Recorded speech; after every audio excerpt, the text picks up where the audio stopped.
향수병에 숫자가 적힌 이 브랜드, 그냥 제품 번호 같지만 사실은 이 향수들이 모티브로 삼은 인물들이 태어난 해입니다. 다재다능한 유혹의 대명사 카사노바, 잘생긴 천재 소설가 해밍웨이, 그리고 SM 하면 떠오르는 그 이름 마르키드 사드 같은 역사적 인물에서부터 모나리자, 단테의 신곡, 물랑로즈 같은 예술가 상징을 향기로 재해석하는 브랜드. 네, 오늘 몽땅 리뷰할 브랜드는요, 바로 이스트와드 퍼퓸입니다.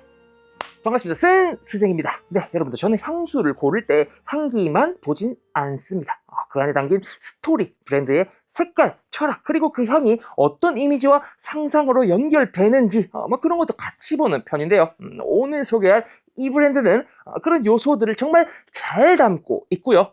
또 제가 거의 10년째 인생 향수를 쓰고 있는 향수도 있을 만큼 오랫동안 애정해온 브랜드입니다. 자, 그럼 지금부터 각 향수에 담긴 핵심만 콕콕 짚어보는 센스쟁이 몽땅 리뷰 이스트와드 편 같이 가실까요?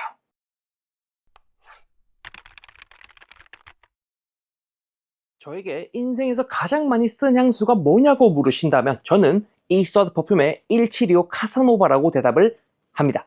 네, 이 향수는 1725년에 태어난 유혹의 대명사 카사노바, 그를 모티브로 만든 향수인데요. 흔히는 바람둥이로 알려졌지만 실제로는 말 잘하고 지적이고 매너까지 갖춘 다재다능한 매력꾼이었다고 하더라고요. 네, 그런 그의 이미지를 이 향수는 라벤더와 바닐라로 부드럽게 표현하면서 스파이시한 킥으로 살짝 긴장감을 더했고요. 시간이 지날수록 화이트 머스크가 은은하게 내려앉으면서 깔끔하고도 섹시한 자장을 남기며 마무리가 되는 향수입니다.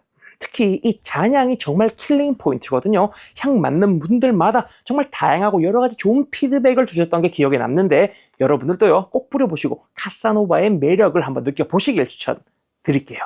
남자의 색도시바를 향기로 표현한다면 바로 이 향수라 생각합니다. 여러분들 SM 아세요? 엔터테인먼트 말고요. 사디스트, 마조이스트 이런 거 말할 때 SM이요. 아신다고요? 네, 이 향수는 바로 그 단어의 어원이 된 인물, 1740년에 태어난 마르키드 사드를 모티브로 한 향수입니다. 이 사람은 비읍 티읕 작가였어요. 쾌락, 지배, 본능의 끝을 글로, 철학으로 밀어붙였던 인물이자 위험한 상상력의 아이콘인데요. 그런 그의 도발적인 무드를 드라이한 가죽과 묵직한 우디향으로 풀어냈고요. 거기에 씁쓸한 건초와 시가 향기, 그리고 비싼 술이 떠오를 법한 다크하고 진한 분위기까지 더하면서 무게감 있게 감능미를 그려낸 향수입니다. 전반적으로 향이 강렬한 편이고 지속 발향도 좋은 편이라서 TPO를 많이 탈 수 있긴 하지만, 반대로 TPO를 잘 맞춘다면 네, 위험하게 근사한 향 1740 마르키드 사드였습니다. 여자가 바지를 입고 남자 이름으로 글을 썼다? 1800년대 프랑스에서 말이죠. 네, 이건 자신의 목소리를 지키기 위한 혁명이었습니다. 1804년에 태어난 프랑스 작가 조르주 쌍드, 남성 중심 문단에서 살아남기 위해 남자 필명으로 글을 쓰고 남자처럼 옷을 입었던 그 시대의 가장 자유롭고 지적인 여성이었는데요. 그런 그녀의 에너지를 파인애플과 복숭아 같은 프루티한 톤으로 경쾌하게 시작하고요. 뒤로 갈수록 우디한 무드가 더해진 부드러운 바닐라가 따뜻하고 포근한 여운을 남기며 마무리가 되는 향수로 표현을 했습니다. 따뜻한 힘, 그리고 여성적인 강인함, 그 둘을 동시에 담아낸 향이죠. 왕비였지만 그냥 왕비는 아니었습니다. 패션을 바꿨고 향수의 기준도 바꿨던 그녀, 한 시대의 스타일 아이콘이자 마지막 프랑스 황후 외제니드 몽티조입니다. 이 향수는 1826년에 태어난 그녀를 모티브로 삼았는데요. 나폴레옹 3세의 황후이자 샤넬 이전의 샤넬이라 불릴 만큼 유럽 여성들의 미적 기준을 완전히 뒤바꿔 놓은 인물로 유명하죠. 네, 그런 그녀의 고귀한 기품과 여성미를 이 향수는 부드러운 화이트 플로럴과 말린 꽃이 주는 드라이함으로 그려냈습니다. 마치 박물관에서 빅토리아 시대의 보랏빛 꽃장식이 화려하게 장식된 황후의 흰색 드레스를 보는 것 같은 향기랄까요? 네, 앤틱한 느낌에서 오는 머스키한 분위기와 절제된 품격과 우아함을 담은 향수 1826 외제니드 몽티조였습니다. 80일간의 세계 일주, 해저 이말리, 지구 속 여행 한 번쯤 들어본 적 있으실까요? 바로 이 남자가 상상한 세계입니다. 1828년에 태어난 쥘 베른, 과학소설의 아버지라 불리는 작가로 당대에는 아무도 상상하지 못했던 미래와 탐험의 세계를 그려낸 상상력의 대가였죠. 네, 이 향수는요, 시트러스와 유칼립투스의 청량감이 첫 항해처럼 상쾌하게 시작되고요. 뒤로 갈수록 소나무와 시드우드가 묵직하게 깔리면서 점점 중심을 잡는 우디한 잔향으로 이어지는 향기죠. 맑고 시원한데 허전하진 않은 향. 클래식한 무드를 현대적인 터치로 풀어낸 스타일의 향수입니다. 언제든지 데일리로 써도 좋은 우디 향수를 찾으시는 분들, 깔끔하고 상쾌한 소나무 숲을 좋아하시는 분들께 추천드리고 싶네요. 1828 쥘베른이었습니다. 무대 위에선 여신, 전쟁에선 스파이, 치명적인 매력으로 역사를 뒤흔든 판무파탈의 향기를 담은 향수입니다. 1876년에 태어난 마타하리, 화려한 무위로 명성을 얻었지만 제1차 세계대전 중 이중 스파이 혐의로 처형된 전설적인 인물이죠. 그녀가 진짜 첩자였는지는 지금도 논란이지만 그녀의 관능적인 존재감만큼은 분명했다고 합니다. 이 향수는 그런 마타리의 관능적이고 신비로운 매력을 붉은 카네이션과 장미, 아이리스의 파우더리한 플로럴로 그려냅니다. 그런데 이 꽃들이 생화처럼 생생하진 않고 마치 말린 드라이 플라워처럼 부드럽고 음영 짙게 다가오네요. 그래서 더 우아하고 더 비밀스러운 분위기가 느껴지는 듯 합니다. 조용하지만 잊히지 않는 향기, 절묘한 스파이시함을 담은 꽃향기가 매혹적인 향수 1876 마타하리였습니다. 딱 한마디면 충분합니다. 이 향수 진짜 멋있어요. 진중한 섹시함이랄까요? 네, 1899년에 태어난 어니스트 해밍웨이, 노인과 바다, 누구를 위하여 종을 울리나 등등으로 노벨 문학상까지 수상한 미국의 대표 작가죠. 투박하면서도 섬세한 문장, 남성적인 감성, 거침없는 삶, 그 모든 것을 품은 인물이자 스타일의 아이콘이기도 한 사람입니다. 이 향수는 그런 해밍웨이의 캐릭터를 따뜻한 블랙페퍼와 시나몬의 스파이스로 시작해서 오렌지 블로썸과 아이리스가 부드럽게 중심을 잡고 엠버와 바닐라가 묵직하게 마무리 짓는 탄탄한 구조로 표현을 하는데요. 잔향으로 갈수록 지적인 무드와 남성적인 매력이 동시에 느껴지는 부분에서 겉은 거칠지만 속은 따뜻한 해밍웨이의 느낌이 이런 걸까 싶기도 하더라고요. 네, 따뜻하면서도 강렬하고 감성적이면서도 단단한 분위기를 원할 때 짙은 무드의 향기 1899 해밍웨이 이 향수 한번 뿌려보시길 추천드릴게요.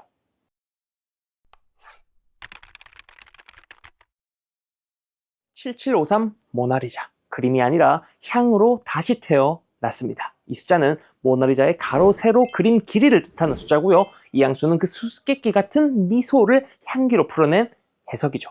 모나리자의 매력은 뭐였을까요? 정확히 뭐라고 말할 수는 없지만 자꾸 생각나고 다시 보게 되는 그 느낌. 이 향수도 딱 그런 여운을 만들어냅니다. 처음에는 아이비와 갈바늄이 만들어내는 그린그린한 풋풋함으로 시선을 단번에 끌고 이어지는 투베로즈의 크리미한 질감과 은은한 꽃향기들이 부드럽게 밀려오면서 마치 향이 아니라 기억 속 잔상처럼 은근히 퍼지는 미소를 만들어내는 향이에요. 네, 이건 존재감을 뽐내는 향은 아닙니다. 오히려 조용한데 묘하게 신경 쓰이게 만드는 그래서 더 끌리는 향수죠. 잔잔하지만 오래 남는 인상을 원하신다면 7753 모나리자 한번 뿌려보시죠.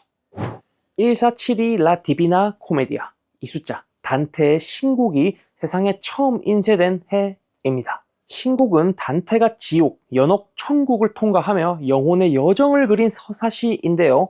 이 향수는 그 구조를 그대로 따라가면서 세 파트로 향기를 나누죠. 햇살 같은 일랑일랑과 솔라노트로 시작되는 천국, 관능적인 자스민과 시나몬이 혼재한 연옥, 그리고 마지막엔 럼, 인센스, 벤조인이 더해진 묵직하고 태폐적인 지옥.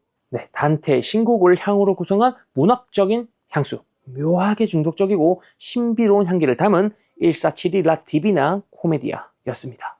1889 물랑 루즈, 이 숫자는 파리 물랑 루즈 카바레가 처음 문을 연 해입니다. 향수로 그 당시에 파리의 밤을 재현했다면 딱 이런 느낌일까요? 화려한 붉은 조명, 스팽글 드레스 위로 파우더처럼 내려앉는 립스틱. 이 향수는 물랑 루즈의 불꽃 같은 밤을 그대로 재현했습니다. 첫 향은 달콤한 서양 자두와 상큼한 텐저린이 부딪히고 중반엔 압생트와 장미가 몽롱하게 피어오르면서 무대 위에 붉은 조명 같은 분위기를 만들다가 립스틱 같은 아이리스의 파우더 랩과 머스크가 잔잔하고 섹시하게 남는 스타일이죠.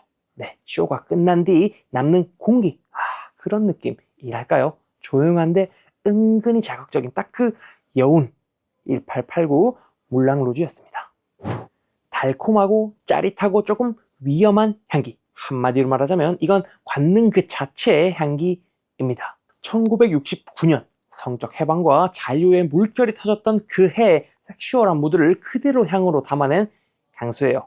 처음엔 복숭아의 달콤함이 살결처럼 부드럽게 다가옵니다. 마치 입술이 살짝 스치는 듯한 감각이죠. 그런데 그 부드러움은 오래가지 않아요. 곧바로 시나몬과 클로브의 따뜻한 스파이시함이 올라오면서 향 전체의 분위기를 은근히 뒤흔듭니다. 달콤했던 입술 끝이 살짝 뜨거워지는 느낌이랄까요? 그리고 그 위에 커피와 다크 초콜릿의 쌉싸름함이 더해지면서 단순히 스윗한 게 아니라 묘하게 끌리는 간능미가 완성되는 향수죠. 네, 부드럽게 시작해서 점점 짙어지고 결국 은밀하게 유혹하는 향. 평범한 복숭아 향이 아닌 술에 취한 듯한 섹시한 느낌의 1969였습니다.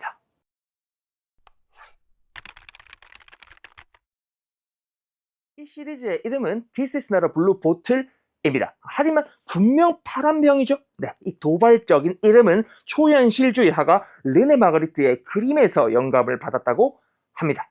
이것은 파이프가 아니다 라는 이 그림의 문구처럼 이 향수들도 보이는 것 너머의 해석을 요구한다라는 의미인 거죠. 그리고 또 이 파란색의 컬러감은 프랑스 현대미술의 가장 이브 클라인이 사랑한 파란색을 차용하면서 각 향수는 같은 병, 다른 내면, 같은 색, 다른 상상을 표현하고 있다고 볼 수 있겠습니다. 네, 1.1부터 1.7까지 총 7가지 향수들이 보여주는 각기 다른 개념의 향기들 같이 상상해 보실까요?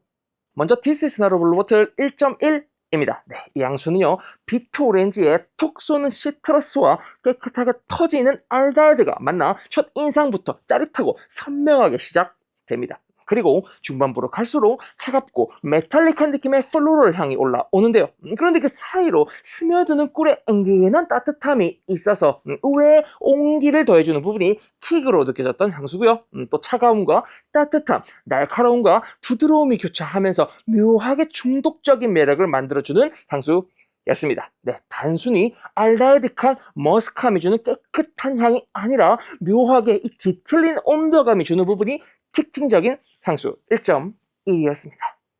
다음은 This is not a blue bottle 1.2입니다. 이 향수는 빛을 향으로 표현한 작품이에요.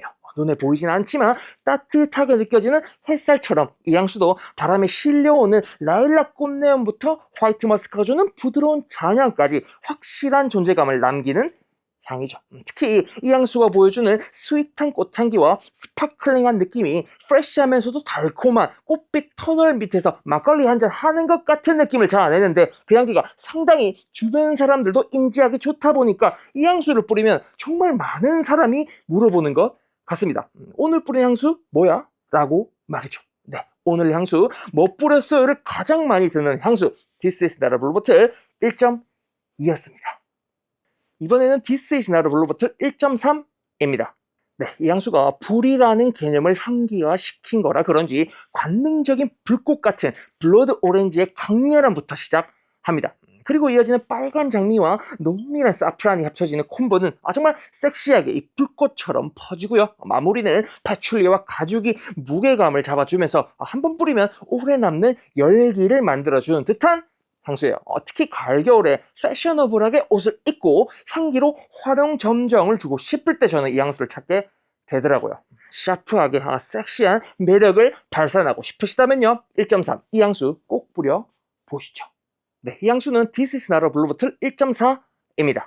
음량의 조화 중에 음을 향기로 형상화한 향수고요. 전부 천연 에센스로 구성되어 있다는 점이 포인트인 향수입니다. 네, 이 향수는 초반에 다바나가 정말 잘 느껴지는데요. 이 풀떼기는 약간의 그 허브틱함과 말린 과일 같은 드라이한 단맛을 보여주는데 그러다 보니까 자연스럽게 오렌지 리큐르나 시트러스 칵테일 같은 그런 음료수 같은 느낌이 드는 향기였어요. 예를 들면 그 아페롤 스프리츠 같을까요? 그리고 시간이 지나면서 이 느낌은 허브틱한 라벤더를 메인으로 하는 드라이한 포프리 같은 느낌으로 변모해 나가면서 초반부는 달달한 오렌지 술 같았지만 점점 차분하고 조용하게 드라이한 머스크함을 반짝여주는 향수 1.4였습니다. 다음은 This is not a blue bottle 1.5 화이트 머스크 향기, 세제 향기, 알데하이드의 깔끔한 향기를 좋아하신다면 이 향수 한번 뿌려 보시길 추천드릴게요. 좀 전에 이거 1.4 향수가 모두 천연 재료로 만들면서 음의 기운을 향기화시켰다고 말씀드렸거든. 그 정반대의 개념으로 1.5 이 향수는 양의 기운에서 영감을 받았고요. 또 모두 신테릭 몰큐를 사용해서 만든 향수라는 게 특징적이죠. 그래서 저는 두 향수를 레이어링해서 음과 양의 조화를 맞추는 느낌으로다가 향수를 뿌리기도 하고요. 또 깨끗하고 세탁한 느낌이 주는 그 깔끔함을 잊고 싶을 때는 이거 단독으로 뿌리면서 즐기는 향수입니다. 네, 다음은 여름철 데일리템 This is not a blue bottle 1.6입니다.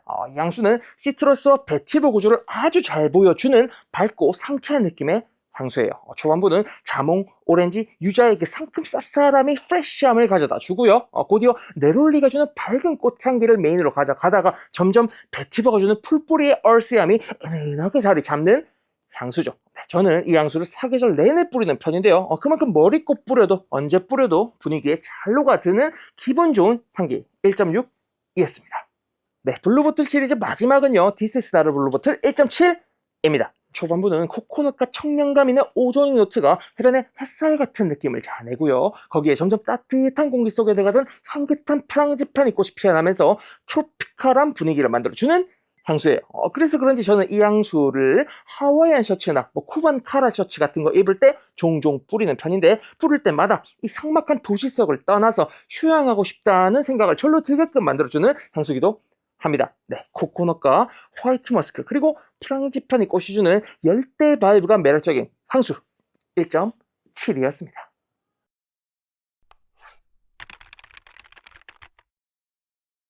이 향수는 엠버라는 향조를 좋아하는 사람이라면 반드시 뿌려봐야 할 작품입니다. 이름에 붙은 114는요 114가지 재료로 짜인 엠버 향이란 의미를 가지고 있고요. 향기는 파우더리한 바닐라, 벤조인, 시나몬이 중심을 잡아주면서 차분하고 따뜻한 분위기를 정말 멋있게 펼쳐 보여주는 향수입니다. 네, 저는 이 향수가 보여주는 특유의 따뜻하면서도 기품 있는 느낌과 섹시함이 공존하는 분위기가 너무 좋아서 가을, 겨울만 되면 정말 주구장창 뿌리게 되더라고요.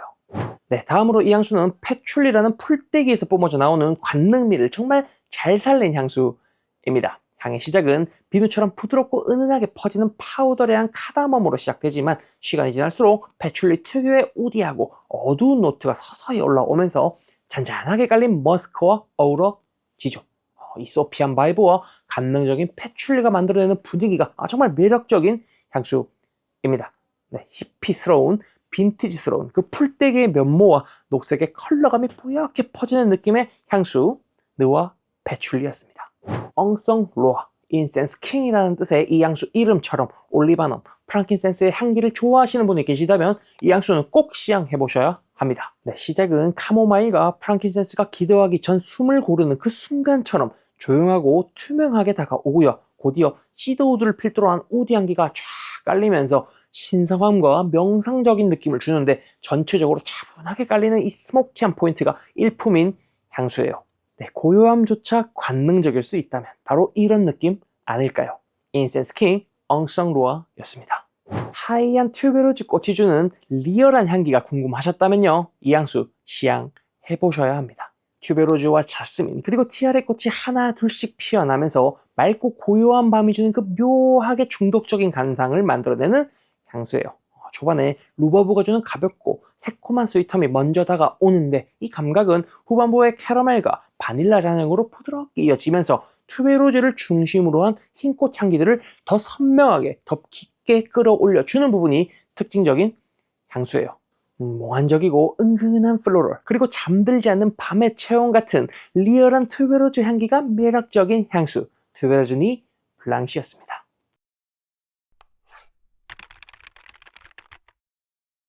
프롤릭스 이 향수는요 기분 좋게 취한 밤의 대화 같습니다. 뿌리는 순간부터 향이 밀도 있게 올려오는데 그게 꽤 진하고 묘하게 중독적이거든요.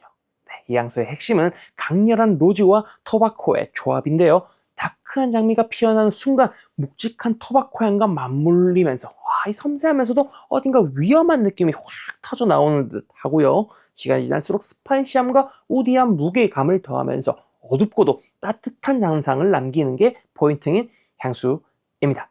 부드러운데 무겁고 매혹적인데 경계심이 드는 그런 복잡한 매력을 가진 향수죠. 네, 저는 매년 파리를 갈 때마다 이 향수를 들고 가는데요. 항상 밤에 이 향수를 뿌리고 밖을 나가다 보니까 저에게 이 향수는 파리의 밤같이 어둡고 우아한 향이라는 인식이 박혀 있어서 쓸 때마다 파리를 생각나게 해주는 향수기도 합니다.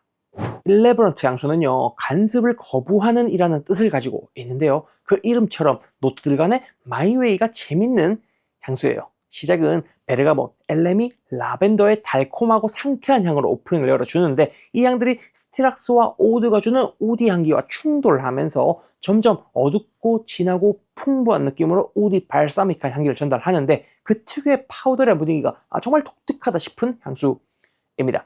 살짝 술 바이브가 있는 엠버 계열의 향수고요. 우디한 느낌 좋아하시고 나만의 향기를 찾는 분이 계시다면 일레브런트 시향해 보시길 권해드릴게요. 오티와 큐리동, 이 향수는 프루티한 느낌과 가죽 느낌이 오묘하게 엉켜있는 향수입니다. 초반에는 파인애플 향이 주는 달달함이 향 전반에서 잘 느껴지는데 이 느낌이 과하게 달진 않지만 명확하게 느껴지고요. 곧 이어 스파이시한 향료들과 함께 사프란이 주는 가죽스러움이 더해지다가 점점 어두워지는 우디함이 엄습하는 스타일의 향기 구조를 가지고 있죠. 네, 저는 이 향수가 보여주는 가죽 향조에 대한 해석이 상당히 재밌게 다가오기도 했었고요. 또 은은한 달콤함에 다크한 깊이감이 섞인 부분이 참 좋아서 자주 썼던 향수였습니다. 가죽 향수 찾으신다면요, 오투아 큐리동 이 친구 한번 뿌려 보시죠.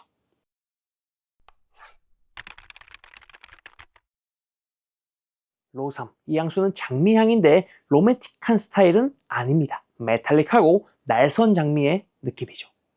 네, 이 향수는 탐스럽고 짙은 다마스크 로즈가 처음부터 묵직하게 터지는데 그 장미가 사프란과 함께 차갑고 샤프하게 다듬어진 느낌입니다. 그리고 곧 오우드가 뒤따라 나오면서 향 전체가 서서히 어두워지고 묵직한 깊이감을 가지면서 오리엔탈 바이브의 드라이하면서도 감미로운 긴장감을 보여주는 향수로 느껴졌었습니다. 네, 아름답게 어우러진 장미의 화려함과 오우드의 드라이한 고급스러움, 그 둘이 부딪히면서 만들어내는 오묘한 대조가 멋진 향수 로삼이었습니다. 네, 이 향수는 베니, 라틴어로 완노라라는 뜻처럼 분위기를 점령하는 향이에요. 처음엔 따뜻한 라벤더의 카다멈, 시나몬이 살짝 감기면서 되게 차분하고 안정적인 느낌을 주는데 이게 중간부터 갑자기 분위기가 확 바뀌거든요. 카네이션이 툭 피어나고 사프란이 스멀스멀 올라오면서 향이 묘하게 붉어지는 느낌을 줍니다. 네, 플로럴인데 가볍지 않고 되게 밀도감 있는 느낌이고요. 잔향으로 갈수록 바닐라와 토피, 앰버그리스가 잔잔하게 퍼지면서 머스키한 느낌과 구어망드적인 느낌의 균형을 잡아나가는 향수죠. 네, 따뜻하고 달콤하면서 묵직함이 느껴지는 이상하게 계속 맡고 싶어지는 그런 잔향이 매력적인 향수 벤이었습니다. 네, 마지막 향수는요, 커피, 사프란, 스파이시, 엠버의 키스 같은 피델리스입니다. 네, 이 향수는 처음 뿌리면 고소한 커피향과 사프란이 확 올라와요. 쌉쌀하고 스파이시한 공기가 한 번에 고를 잡아채는데요. 그리고 점점 장미랑 라즈베리 조합의 묵직하고 붉은 느낌으로 분위기를 바꿔나가면서 어둡고 붉은 톤이 확 피어나다가 묵직하고 따뜻한 우디 잔향을 보여주는 향기 스타일입니다. 네, 전반적으로 농도가 짙은 느낌이고요. 지속 발향도 좋은 스파이시 우디 향수니까 오리엔탈 바이브를 좋아하신다. 그렇다면 이 향 피델리스를 한번 뿌려보시길 추천드릴게요.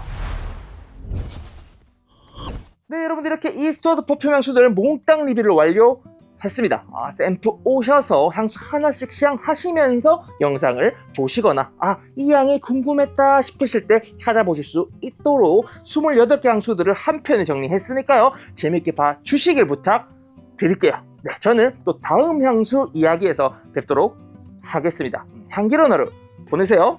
센생이었습니다.